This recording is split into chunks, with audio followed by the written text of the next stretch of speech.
Hey, so today is day 9 of Lent, and for those of you who haven't seen any of my other videos, I have been honoring one person every day of Lent, and there's 40 days. This is day 9, so I have 31 more days to go, 31 more people. And it's been incredible. I thought it would be, I thought it would just bless the person, and I thought it would be really cool for that person to be honored, but it's actually blessed me quite a bit. Um, just like even like my youth pastor, his mom was touched by the video and some of their friends, and it's just, was such a cool idea for my friend Bailey, and um, I plan on, doing this regularly. Maybe not doing one every day. I think that's a little overwhelming, but maybe like every couple months. It's incredibly like an incredible blessing. So if you have never done anything like this before, I encourage you um, to pick a person, do it for a week. Don't be too overwhelmed with like 40 days, but just talk about the people that have meant the most to you and the people that have impacted your life. So today, my ninth person that I am honoring is going to be Dr. Stephen Kerr. Dr. Kerr he was my band director in college, and I didn't do college for 4 years. I did college for 7 years. I was in marching band for 6 years in college, and so um, I definitely had my fill of Dr. Kerr, and I don't mean that in like a bad way. I mean it in um, I was able to experience quite a bit of him. When I first came to Liberty, I was extremely insecure. I was really fearful of getting to know people, just because I wasn't sure that I wanted people to know who I was.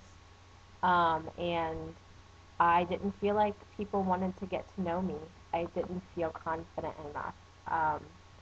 And when I went to eat at the Marriott one day, I saw a sign that said that the marching band was looking for people and to call a specific extension.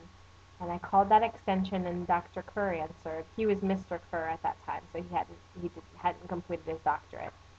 Mr. Kerr answered. We chatted for a couple minutes, and he invited me to the practice that was going on that night. And I took a deep breath, and I was just like, okay, I'm going to go.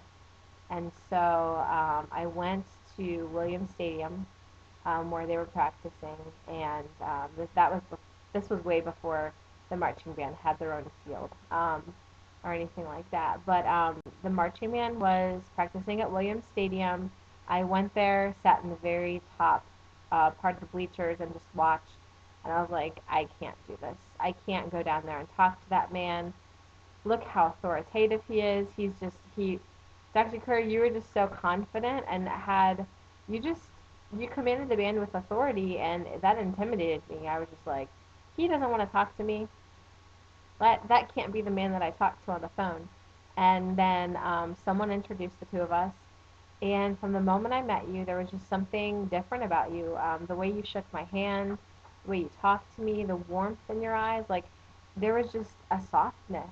And I know now that it's because of your relationship with Jesus that allows you to love people, even people that you just met in a specific way. But when I met you, I was just like, okay, like I can do this. Like I'm not, he's not scary. I think that I might have something that this band, can use maybe. So I ended up marching that year. I'd never played the trumpet, but you had a hole in the trumpet line. Um, and so I ended up marching trumpet. And then the next semester, I took trumpet lessons from you. It was fun. Like I learned how to play a little bit during the marching season, and it was fun. And I really enjoyed our lessons every week. Because like, let's face it, I was not that great. In fact, I feel pretty confident saying that I sucked. Um, but you never said that to me. Well, A, I was, paying you to give me lessons, but B, I don't think that's really your character. Dr. Curry, you were so encouraging. and you really mentored me with the trumpet. And I did the homework that you asked me to do. I practiced the hours. Usually, I practiced the hours that you asked me to do. I didn't really want to disappoint you. I wanted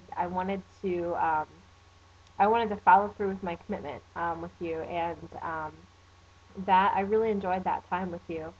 And then, so some other memories that I have of you, and just some of the character that I've noticed, is your compassion and your mercy. My senior year, and then my super senior year, I had I had a super senior year, super senior year, and a super senior year.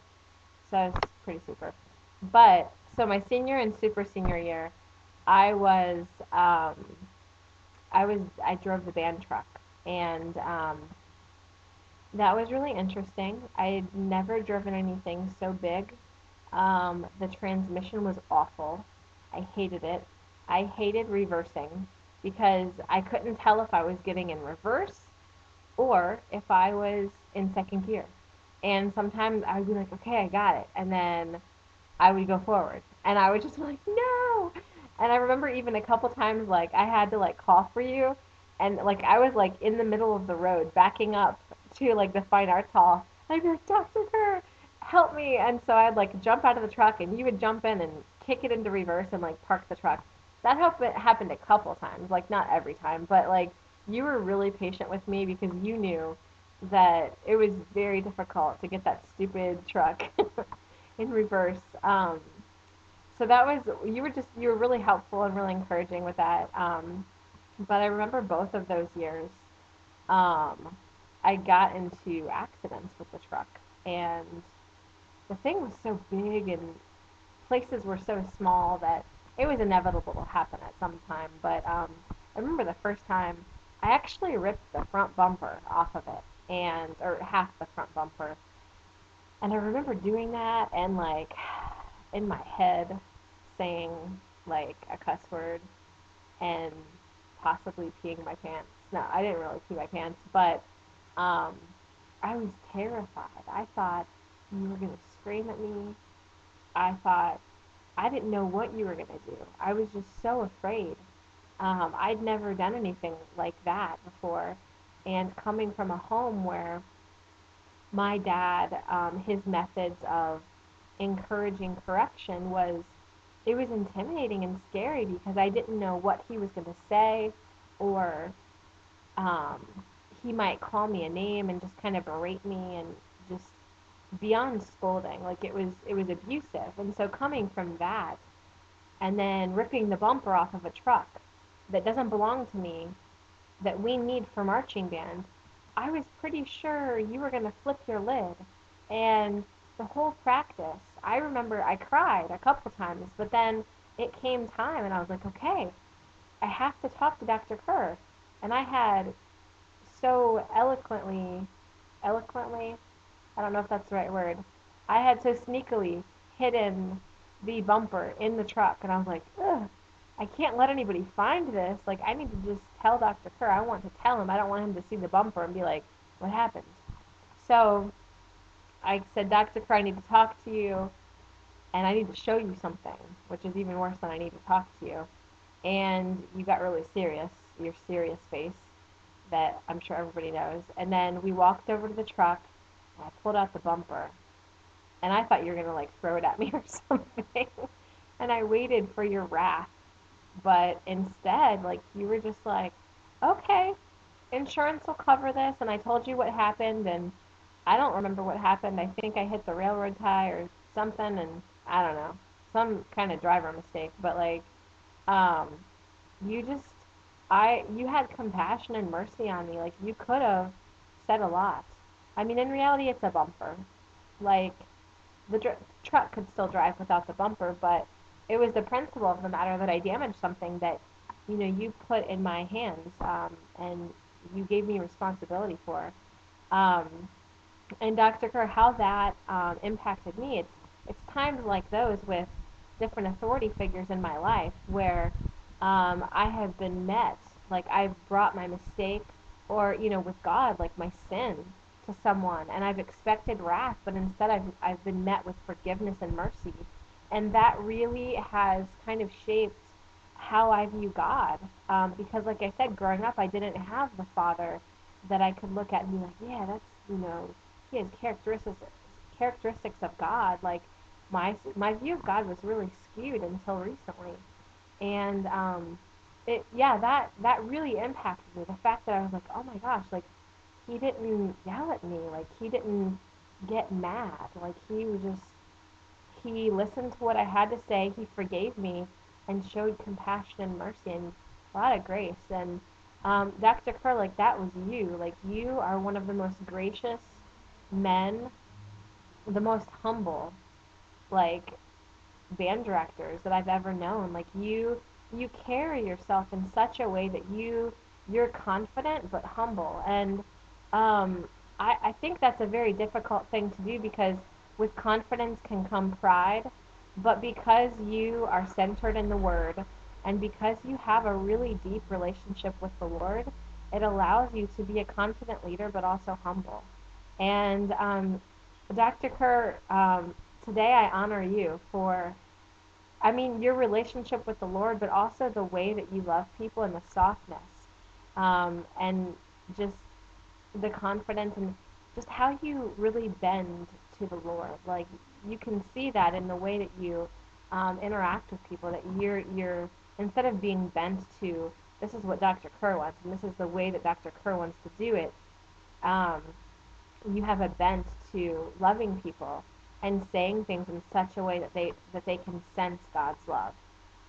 So Dr. Kerr, I love you, and you have been a father figure to me. You have been a man worth respecting, and you're one of those guys um, that I one of those men that I have a healthy relationship with, that I know that when I get married, I want my husband to have qualities that you do.